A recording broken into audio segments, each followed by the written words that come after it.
Just wait, they said. Something big is coming. My name is Erin. I'm 27. I live alone in a small town just outside Denver in a house I renovated with my own hands. I run a small interior design business, not glamorous but steady. Quiet, like most of my life. My family doesn't really call me Erin anymore. When they mention me, if they mention me, it's usually just your sister or her. Sometimes I wonder if I faded or if they blurred me on purpose. So when Mom called 2 weeks before my birthday, I assumed it was a pocket dial. But she spoke first. "Hi, honey. I was just thinking. What day is your birthday this year?" I told her. "June 14th. Same as it's always been." She made a little sound, almost like a giggle. "Well, maybe keep the day open, okay? Don't book anything. Something's in the works." I asked her what kind of something. She just said, "You'll see. It's big." 3 days later, my older brother Zach texted me. "Clear your day. You'll like what's coming. It's about time." Zach doesn't usually text me. Not unless he needs design advice for his condo or a last-minute gift idea for Mom. But this time, he didn't ask for anything. He just sounded in on something, which made me hesitate. My family doesn't do birthday surprises. Not for me. Not since college, really. After I turned 22, they stopped even trying. There was the year they sent a group text at midnight 2 emojis and no name. The year they told me they'd do something later, and later never came. Still, this felt different. Like they were actually planning something together. And I wanted to believe them. So I canceled my site visit that day. Declined dinner with a friend. I even bought myself a small cake chocolate with a sugar flower on top from the same bakery my dad used to stop at when I was a kid. I cleaned the kitchen, lit a candle, set 2 plates on the table. Not because I thought someone would show up. Just in case. I put on the pearl earrings Grandma gave me when I was 16, and I waited. By noon, I'd refreshed my messages 5 times. By 2, I'd started checking Zach's socials just to see. The candle burned lower. The frosting on the sugar flower started to melt. And the only question that started to settle in heavier than the silence was, did they actually remember me this year? Or did they just want me to hope they did? By 2:30, the candle had melted halfway down. The sugar flower drooped a little. I moved the plate thinking I'd wait until dinner. I kept the table set for 2. I told myself maybe they were planning something in the evening. Maybe there'd be a group video call, a surprise delivery, even a message that started with "close your eyes." I didn't really believe any of it, but I didn't stop hoping either. I walked around the house, straightening picture frames, refolding a blanket, picking up a sock that wasn't really out of place. Anything to make the hours pass without looking too directly at them. At 4:15, I checked my phone again. No new messages, no missed calls, no texts from Zach, nothing from Mom. Just a software update reminder and an email from a furniture vendor. I thought about calling them. Just asking directly, is something still happening? But I couldn't bring myself to. I didn't want to sound desperate, or worse, be met with confusion. At 5:00, I sat at the table and stared at the second plate. I poured a glass of wine, not because I was celebrating, but because I needed something in my hand that wasn't a phone. I took 1 bite of cake. It tasted like sugar and silence. By 6:15, I opened Instagram, not to post anything, just to scroll. Everyone else seemed to be somewhere, at dinners, parks, concerts, smiling beside balloons or holding dogs with birthday hats. I told myself that people post highlights. I told myself not to read into it. But my own screen was still quiet. No tags, no notes, no happy birthday, Erin. I refreshed the family group chat. The last message was from 5 days ago, a photo of Paul's dog in a goofy sweater. Zach had commented legend. I had added a heart. No one had even noticed. By 7:00, the candle gave up. I let it burn out on its own. I thought I might cry, but nothing came. There was no anger, no dramatic feeling, just stillness. I wasn't waiting anymore, but I still couldn't stop wondering what was the big thing. And how could it not include me? At 7:45, I opened Instagram again. I told myself it was out of boredom, but really, I was hoping for one photo, one mention.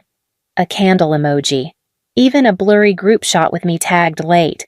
Instead, I found something else. A story posted just minutes ago. Mallory's account. I tapped it. It opened with a swing of string lights over a wooden deck, then panned slowly to a long dinner table. My parents, Zach, our Aunt Denise, even Uncle Leo, who lived 2 states away. Everyone smiling. Glasses raised, napkins on laps. The family cabin. The one we'd stopped visiting because it was too far or needed repairs. The one I always offered to help fix. The one they said no one used anymore. Above the table, written in uneven gold script, hung a banner, Zach and Mallory forever starts now. The caption, a night to remember, got us engaged, again. Family. First. I blinked. Read it again. Engaged again. They were celebrating a second engagement, not even the first, just a party, a redo. And somehow that had replaced my birthday. They hadn't forgotten. They had made a choice. And then I saw her. Mallory in soft pink, smiling, laughing, head tilted just enough to reveal the necklace, the locket. It caught the light for a moment, unmistakable. Oval worn smooth at the edges with a small etching of leaves along the border. My grandmother's, the one she wore every holiday, every graduation, the one she let me hold at her bedside when I was 12 and whispered, "This is for you, baby, when you're grown, when it's your time." After she passed, I asked about it once. Mom said she was keeping it safe. That was the end of it. Until now.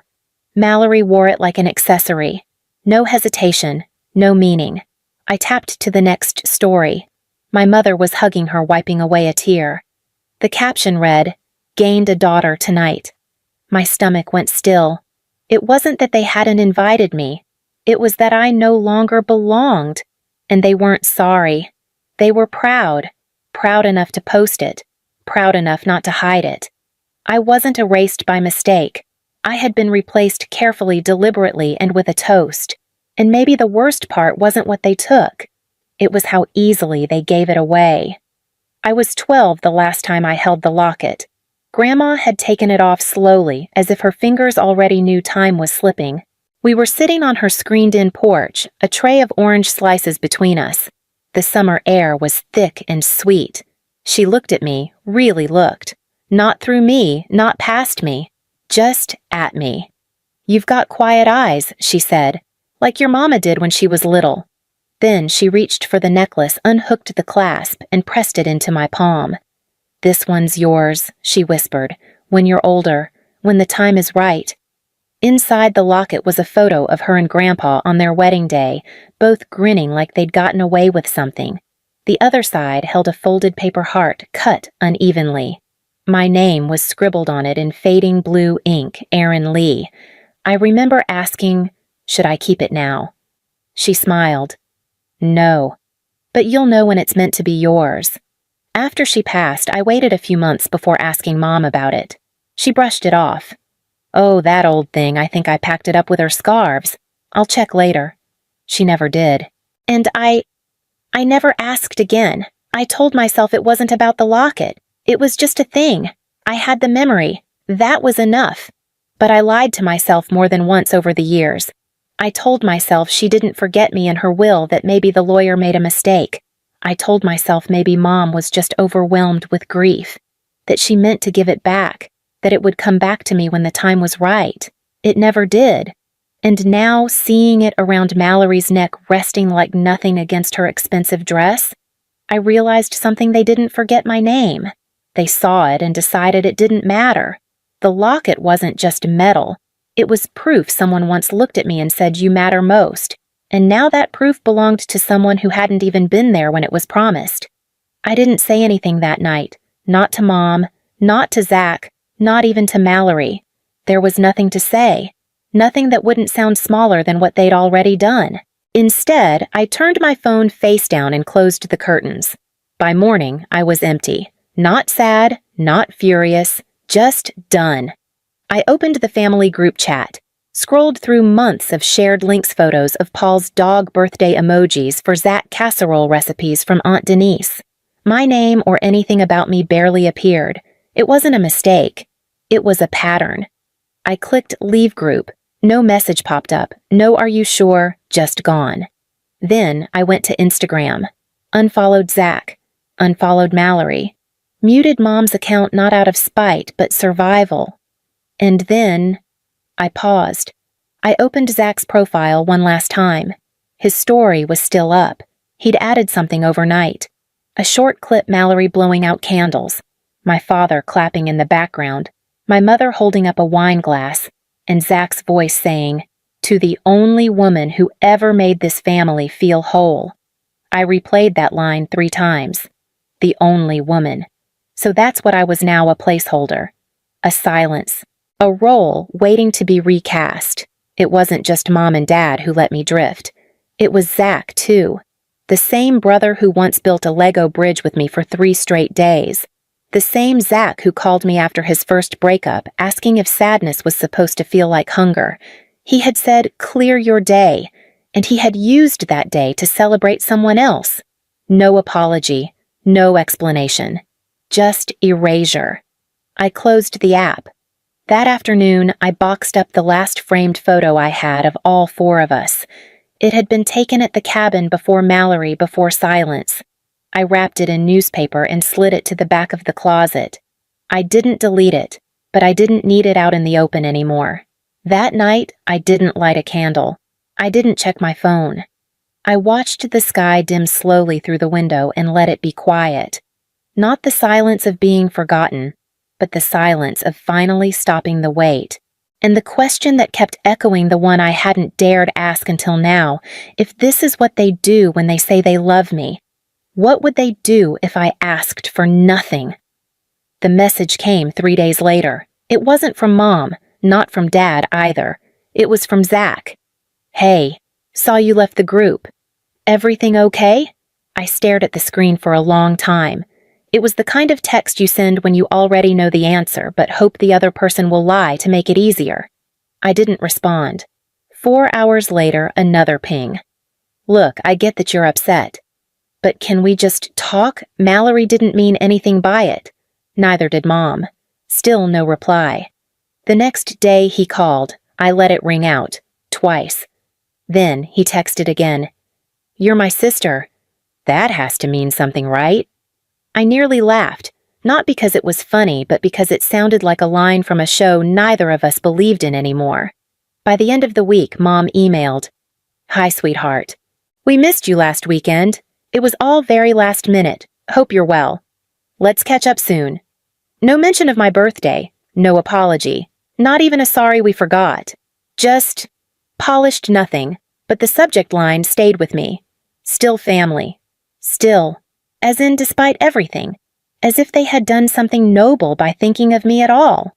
A few days later, Zach showed up at my door. He didn't call first. Just stood there holding a bag of bagels from our favorite bakery, like that could undo the rest. I opened the door, but not wide. He held out the bag, blueberry and plain. Like always. I didn't take it. He shifted awkwardly. "Look, Aaron, I know you're hurt, but do you really want to make this a thing? It was just a celebration. It wasn't about you." I said nothing. He sighed. "I'm getting married. Can we not start this whole division thing right now?" There it was, the ask, not for understanding, not for repair, just for peace. His version of peace. "Can we just move on?" He added softer. I looked at him then, not as my brother, but as someone who had picked a side and needed me not to cause trouble. I said the only thing I knew he wouldn't argue with, "I'm not trying to ruin anything, Zach. I'm just not pretending anymore." He nodded, like that settled it. Like I had agreed to silence, but I hadn't. I had just agreed to be done. I didn't go to the bridal shower, didn't RSVP, didn't respond to the Evite Mallory's cousin sent with pastel clip art and forced exclamation points. I wasn't surprised they invited me. It looked good, kept things neat. On paper, it proved there were no hard feelings. I let it sit in my inbox unopened until it expired. A week later, Mom called. I picked up this time. "Sweetheart," she said like nothing had happened. "Everyone missed you." I stayed quiet. "Zach said you're still upset. We didn't mean to leave you out. Things just moved fast." You know how it is. I almost said I know exactly how it is, but I didn't, because silence speaks louder when people expect forgiveness. Then she asked Will, "You come to the wedding at least. It's important to your brother." I didn't answer right away. I looked around my house, the space I built, the life I built without them, and realized something I hadn't been able to say before I used to be there. I said finally, "You just didn't look at me." The line went quiet, not dropped, just hollow. Mom cleared her throat. "That's not true, honey, but it was." And she knew it. I didn't say anything else, didn't hang up. I just let the silence stretch between us until she muttered, "Well, let me know." Click. I sat with it for a long time. No rage, no grief, just stillness. Not the stillness of waiting, the stillness of being done. I used to be there. You just didn't look at me. A week before the wedding, I wrapped the locket, not in a gift box, not in tissue paper, just a plain white envelope, the kind used for utility bills or court summons. I slipped the locket inside, still warm from my palm. No note, no card, just the necklace. I walked it to the post office myself. The clerk asked if I wanted tracking. I said no. I addressed it by hand, Mallory Green, C.O. Zachary West. Then I mailed it. No return address, no name. Just the locket going exactly where they thought it belonged now. I didn't need it back. I didn't need them to understand. I only needed it out of my house. That Sunday, I received one final message from Zach. "Did you send this?" I didn't reply. There was nothing left to clarify. That night, I took down the last photo of my family still hanging in the hallway. I replaced it with something I had framed years ago, but never displayed, a simple sketch I made in college. A chair drawn in charcoal sitting slightly off-center in an empty room. One chair. Unoccupied. Still. I hung it straight, stepped back, and looked. A reminder I was there. I stayed at the table long after my seat had been cleared. They wouldn't say my name at the wedding. They wouldn't toast to me in speeches. They might not even notice the envelope arrived. But they'd know. Somewhere deep and wordless, they would know I saw everything. I remembered. And I chose to leave the door open behind me, not so I could come back, but so they'd know I didn't have to. If you ever left quietly just so they'd feel the silence louder, you don't need to explain. Just leave a dot.